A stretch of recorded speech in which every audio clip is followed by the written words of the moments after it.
একটা প্রশ্ন আসছে অনেকের কাছ থেকে যে মাইলেজ কত দিচ্ছে আপনার জিমনি।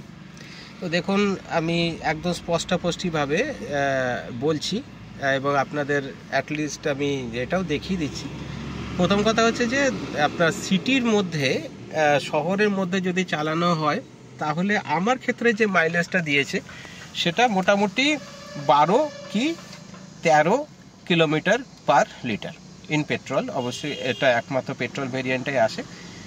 আর হাইওয়েতে আমি গেছিলাম, তো আমি থাকি জয়পুর রাজস্থানে। তো এখান থেকে আমি বিকানের গেছিলাম 350 কিলোমিটার ডিস্টেন্স। তো আমার ওই 800 কিলোমিটারের আমি অ্যাভারেজটা খুব ভালোভাবে দেখতে গেছি। সেক্ষেত্রে আমি 16.7 কিলোমিটার পার লিটার পর্যন্ত আমি হাইওয়ে অ্যাভারেজ পেয়েছি। এবার এক্ষেত্রে একটা কথা বলার আছে যে আমি যেভাবে গাড়িটা চালাই, যে কোনো গাড়ি, আমি আমার ড্রাইভিং যে মানে স্টাইলটা, সেটা হচ্ছে যে আমি এক্সিলারেটরটা খুব সফটে ধরি আর ঠিক স্পিড অনুযায়ী আমি গিয়ারটা মেনটেন করি। মানে আমার গাড়ি কোনো সময়ই এরকম হয় না যে ওই ঘর করে একটা শব্দ হচ্ছে বা টেনে তুলতে হচ্ছে। আমি যে স্পিডে থাকি আমি সে স্পিডে যাই। এই ক্ষেত্রে একটা এক্সপিরিয়েন্স আমি বলবো।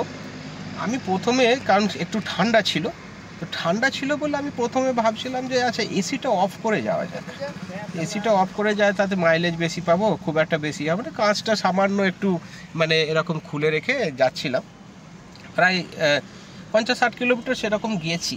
আর মাইলেজের যে অ্যাভারেজটা কন্টিনিউয়াস এখানে চেঞ্জ হতে থাকে ডিসপ্লে বোর্ডে, তো সেটা আমি দেখছিলাম।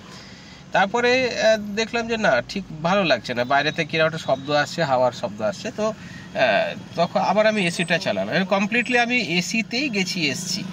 তো সেক্ষেত্রে আমি দেখেছি যে অ্যাভারেজে কিন্তু বিশেষ কোনো ফারাক হয়নি।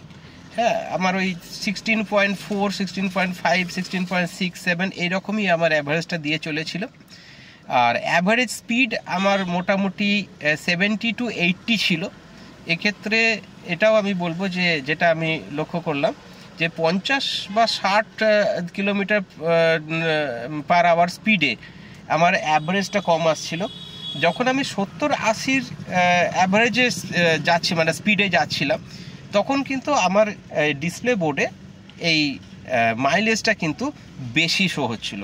মানে এটা এক্সপিরিয়েন্স যে যদি আপনি 5th গিয়ারে চালান এবং 70-80 স্পিডটা মেনটেন করেন, তাহলে মোটামুটি আপনি 16 অ্যাভারেজ পেয়ে যাবেন জিমনিতে। হ্যাঁ, এবং কখনোই জোর, এবার দেখুন এটা ড্রাইভিং মোডের ওপর ডিপেন্ড করে। আমরা ভাবি যে একটা অফরোডার সবসময় আমরা হুমহাম করে জোরে চালাবো, এটা না। আপনি ডিসেন্ট চালান, আপনি ভালো অ্যাভারেজ পাবেন। আর যদি একটুখানি আপনি অ্যাক্সিলারেটরে বেশি চাপ দিয়ে চালাতে থাকেন সব সময় বা আপ ডাউন করেন বেশি, তখন অ্যাভারেজটা 1-2 কিলোমিটার কমবে, অবশ্যই কমবে, সেটা না। তো মোটামুটি এইটা আপনাদের আমার ইনফরমেশান দেওয়ার ছিল। এবং অবশ্যই আমি দেখুন, আমি তো কোনো জিমনি বা কোনো মারুতির থেকে কোনো আমি ইনসেন্টিভ পাই না। এটা আমার, এই গাড়িটা আমার ভালোবাসার একটা জায়গা। আর এটা আমার একটা, আমার যারা রাইডার বন্ধু আছে তাদের জন্য এটা আমার একটা ইনফরমেশান দেয়, ব্যাস এটুকুই। তো সুতরাং এখানে আমি যতটা আমি যেটা এক্সপিরিয়েন্স করেছি আমি সেটা আপনাদের কাছে শেয়ার করলাম।